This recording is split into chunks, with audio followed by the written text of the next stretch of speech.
Officially, Sony, or should I say Insomniac Games, has just had a massive leak. And we're going to be delving into this bits and pieces over the next couple of days to get my official thoughts out. But for this one right here, like I'm going to say, I'm going to make this abundantly clear. Listen to me. I'm going to make this abundantly clear. In this channel, we talk about leaks, but we don't show leaks. I'll use images to imply what's talking about them, but I will 100% will not be showing the leaks. I will make that a point in this video as well. I'll put a thing at the bottom saying, these aren't the official leaks. I'm talking about them, but I'm not showing them. That's not my business to show them in any shape or form. So without further ado, let's talk about these leaks right now.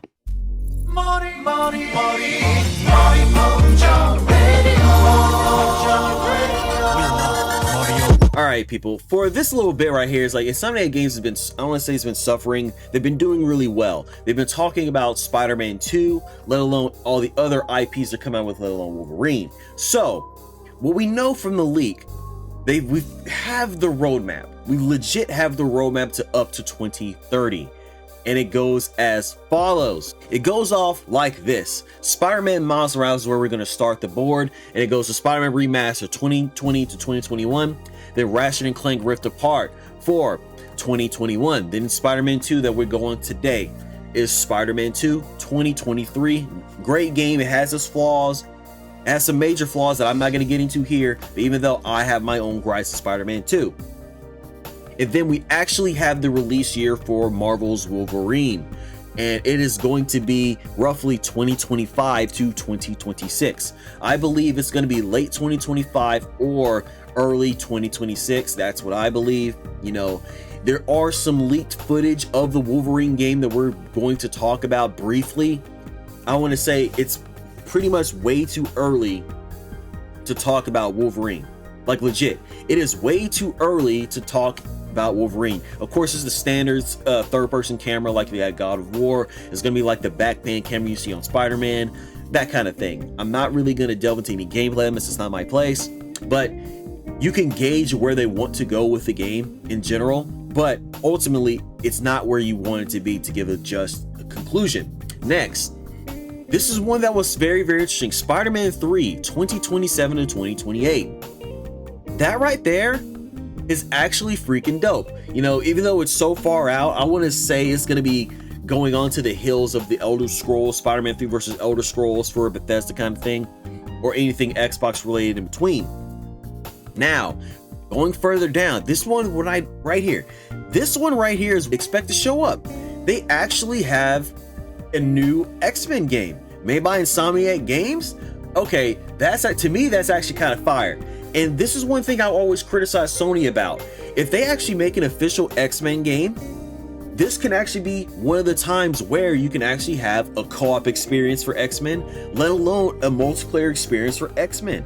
You know, we know Sony has the forte, I should say, to actually do co-op. They can probably do co-op really well, but multiplayer, they're still suffering in the long run. We don't know how well this X-Men game is going to be. Like, it's so far out there, it's literally in the brushing process phases of even coming out. You know what I'm saying? Because this is a new venture. Like, listen, if they're coming out with the X-Men game, and we know for a fact they're gonna come out with the X-Men movie, I wonder if the X-Men game is going to tie in anything with the movie that's coming out. Even though with the recent news about, you know, Jonathan Majors, man, I don't want to get anywhere. I'm not gonna get into that Jonathan Majors stuff. You guys see the news, you see the headlines. However, there's one thing you gotta know. With all this multiverse talk, is there some point where you bring in the actual X-Men? Peter's a freaking mutant, people. You can use inklings where you can talk about the X-Men, and that's really cool. Now, let's go back. So we'll go back to over yonder. They actually have two new IPs, or at least based on the screenshot that I see here. I don't know if someone made it, but it is what it is. We have some new IPs, and it's brand new. I don't know anything about it. Is it going to be a Marvel Studio? Probably. It's Marvel Studio game. That's what Insomniac Games is these days. So, the thing is this for Insomniac Games, is all the thing we really want to know is, ultimately, we know Insomniac Games now is the superhero studio. They went from Spyro to their cartoony stuff to full-blown movie quality games. but Insomniac Games now is officially the superhero studio. That's just how it is. That's just how we're gonna deal with it. I'm okay with that, I guess, but ultimately I want to see some different things. I'm tired of seeing Marvel stuff at this point. Marvel games is better than the Marvel movies. I'm not gonna stand them anymore, you know what I'm saying? But it's ultimately they show some class and actually doing something with these IPs that they have with the Marvel license, which is good. There's also some other internal stuff about their deal with Disney about coming on these games. I'm not going to talk about it in this video. We're just here to talk about the actual games. I'm not, like I said earlier, I'm not going to post these leaks. I'm talking about them. I'm going to give you some images or some things to allude to what I'm talking about. You see what I'm saying? But ultimately, at the end of the day, this is pretty bad. It's pretty damning because some of this information that came out with this is very interesting of how the gaming course, the gaming generation is actually going to go, let alone in the future against Microsoft and Xbox and Nintendo. They're not worried about Nintendo, they're worried about Microsoft. And for Sony players, I gotta say this to you guys, there is a lot of stuff you need to be worried about. A lot of stuff, because some of this stuff is like, wow, there's a reason why Sony's being extremely quiet right now. And this here is an inkling into what they're thinking. If you guys aren't concerned now, you need to be concerned. You need to be concerned. I implore you, Sony players, you need to be concerned. And one bit of interesting information I did see in here, I'm just going to tack this on at the end of this video.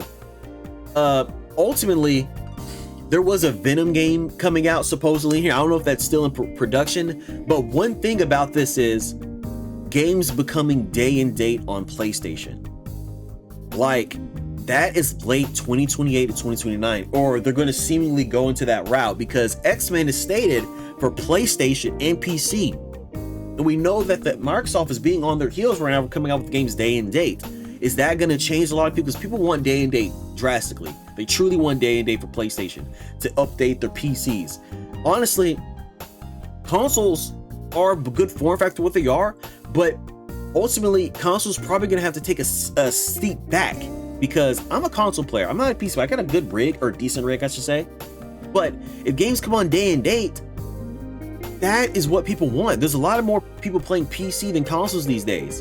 And it's apparent. You see these games getting modded and stuff. You see these games underperforming on consoles and they're running swell on PC. Kind of. But until you get some patches, then you see people fix their games on PC. But that's besides the point. Ultimately, day and date on PC for PlayStation is actually a solid idea, but it's gonna cut into Sony's bottom line. You know what I'm saying? Because Sony really wants people to double dip in their games. I double dip in some games. That's just how it is, people. I play it on console first because I want that fresh experience, contained experience on the platform console. Yes, I'll always be console. I'm not in tune with PC. But the older I get, the more I know how PC performs. And some games are good on PC, and some games are just bad on PC. It's just the give or take. But for Sony's business model, they need to do that. You get more access to people on PC, let alone console. You have to double dip with Sony. That's just how it is. It's how it is. But they're trying to change that in the future, and this is the inklings of what they're going to do. So that's all I got to say, people. Like, share, subscribe, peace for some more gaming content. We got more videos to talk about this league, man. This is very crazy. All right, y'all. I'm out.